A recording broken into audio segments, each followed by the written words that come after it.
Hoy quiero hablar de un tema sumamente importante y muy popular, el tema de los Sanryu Nipponhei.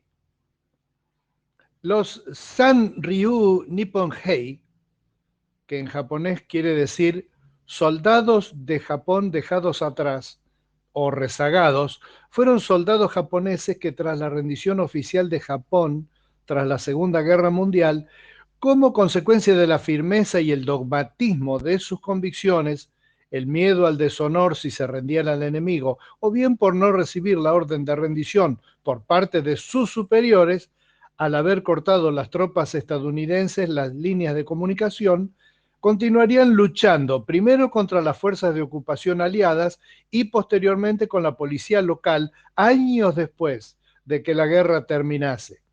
Varias fuentes consideran al oficial de inteligencia Hiroo Onoda, que se entregó en marzo de 1974 como el último rezagado. Sin embargo, parece que el último confirmado fue Teruo Nakamura, quien se entregó en diciembre de 1974.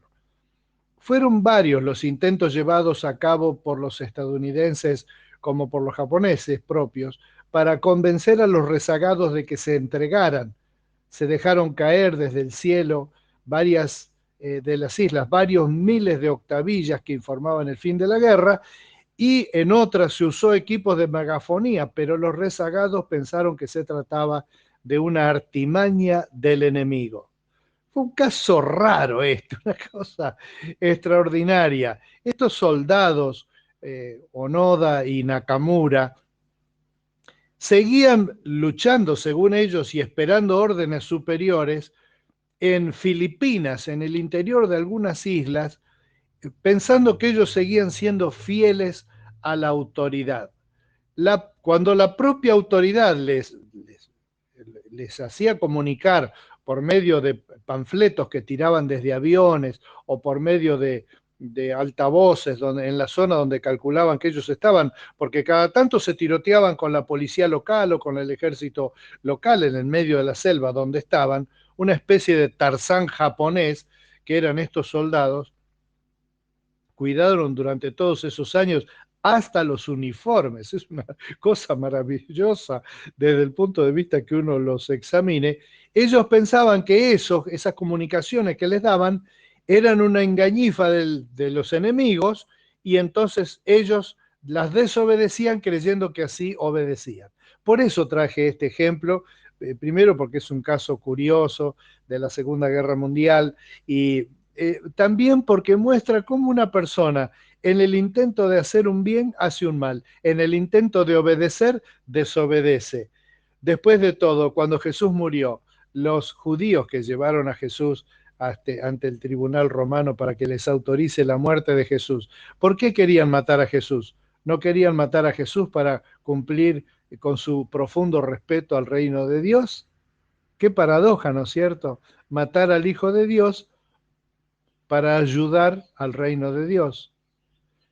Hay un tema ahí con el tema de que nosotros a veces se nos va la mano también, se nos va la mano en esto de la obediencia. Nosotros pensamos en la obediencia en una forma que el propio que nos dio la orden no lo dijo, y entonces exageramos, podemos exagerar que siempre estamos, a ver, va de vuelta, siempre estamos pensando que en el tema de la obediencia que nosotros obedecemos poco, pero también debemos ver que a veces obedecemos demasiado, y obedecer demasiado no es obedecer, es desobedecer, pero por el lado del exceso.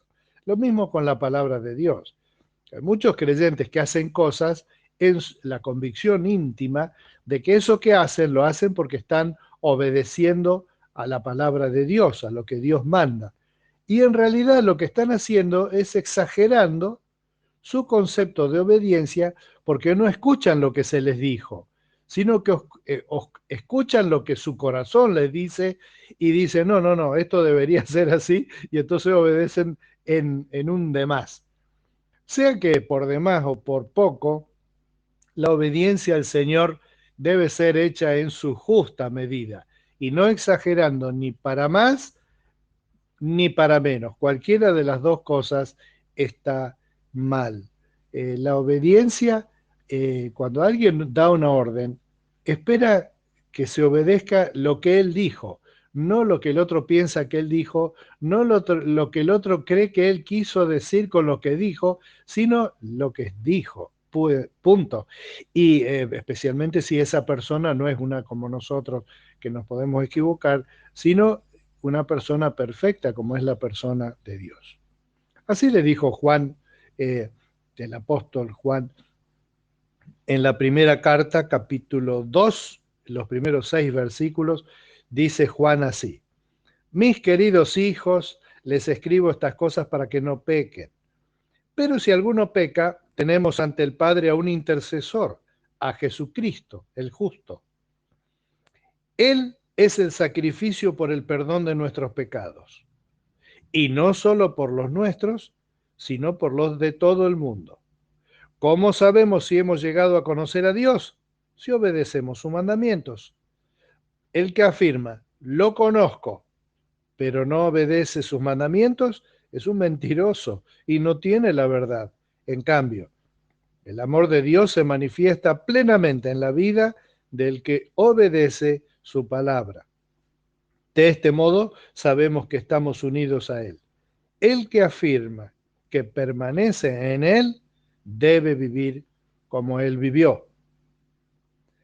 Ay, ay, ay, porque eso debe vivir como Él vivió, es bastante difícil de superar, bastante difícil de sobreobedecer en el ejemplo que estábamos trayendo.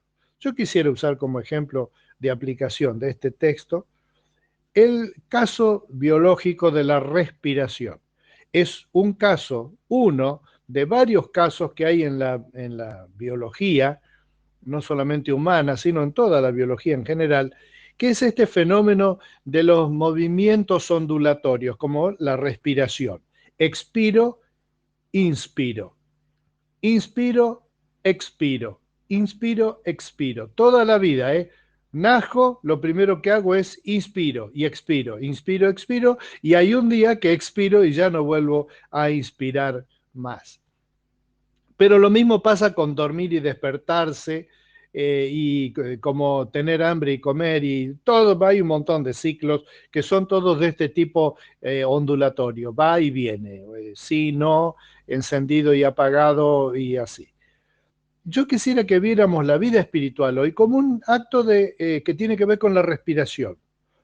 Nosotros, cuando tenemos un pecado, como dice acá en Juan, debemos confiar que tenemos un buen abogado que es justo, no como muchos abogados, ay, no me hagan hablar de ese tema porque me salgo de la casilla, sino un juez justo, un juez que dice, la ley que dice tal cosa, bueno, listo, la ley se cumple.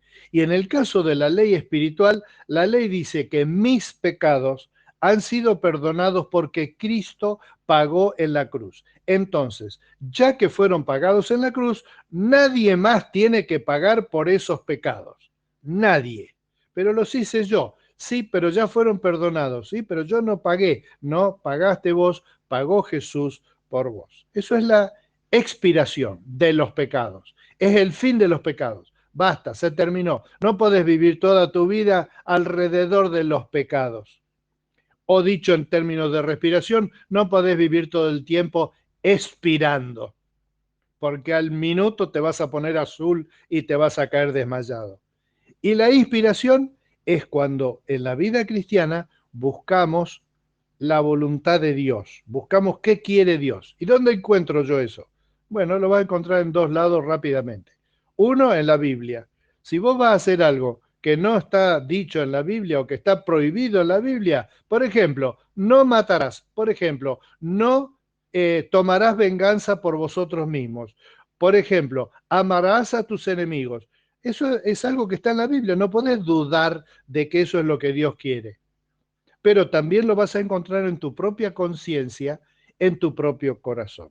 Te animo esta mañana, para mí es la mañana, a que pienses en esta respiración, que es lo cotidiano que te va a permitir mantenerte no solamente con vida, sino con vida plena. Y como en la respiración habitual ocurre, respiramos lenta y pausadamente mientras estamos descansando, pero respiramos agitadamente cuando estamos haciendo una actividad intensa. Un beso, buen día.